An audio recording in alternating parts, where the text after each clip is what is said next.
Matthew's story echoes two great tragedies in Israelite history: the slavery in Egypt, during which Pharaoh slaughtered the male infants of the Hebrews, and the exile of the tribes in Assyria and Babylon. The massacre of the male children is a clear reminder of the persecution in Egypt, while Rachel's weeping death of the exile. At Jesus' birth, the children of Israel suffer once more.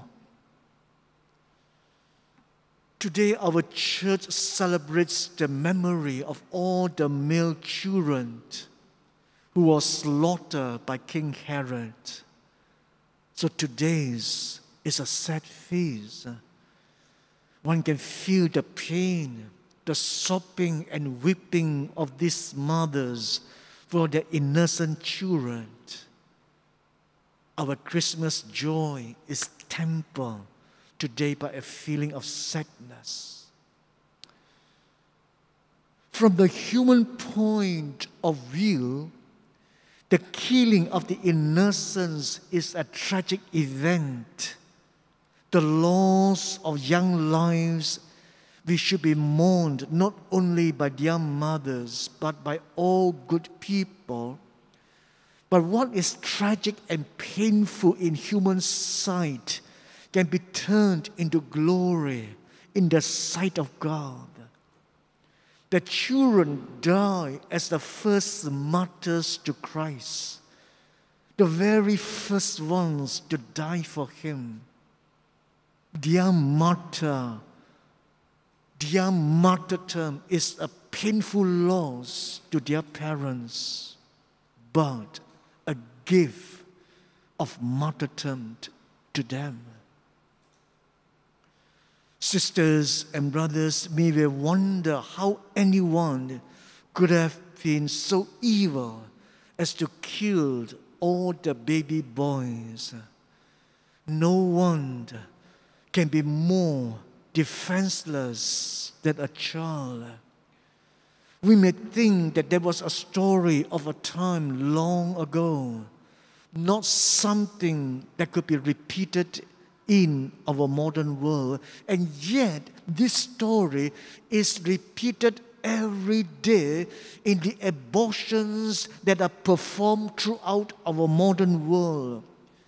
These babies of our times are not killed by one evil, power-hungry man, but by healthcare provider, the doctors and the nurses. Of course, besides the parents who opted for this.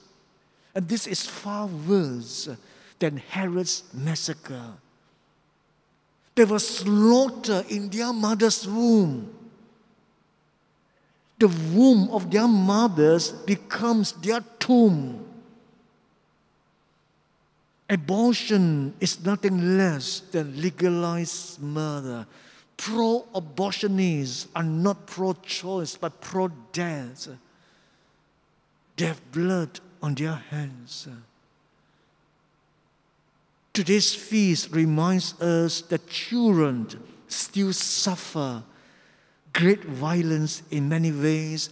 We remember all those who, as infants or young children, become the victims of war, of famine, poverty and disease, and the results of sexual irresponsibility. And most of all those unborn children, completely defenseless, who died from abortions. So today at this Mass, we commend all our children to the protection of divine mercy, to God's tender care. We ask Lord to bless our children on this feast and to protect them from those who could harm them.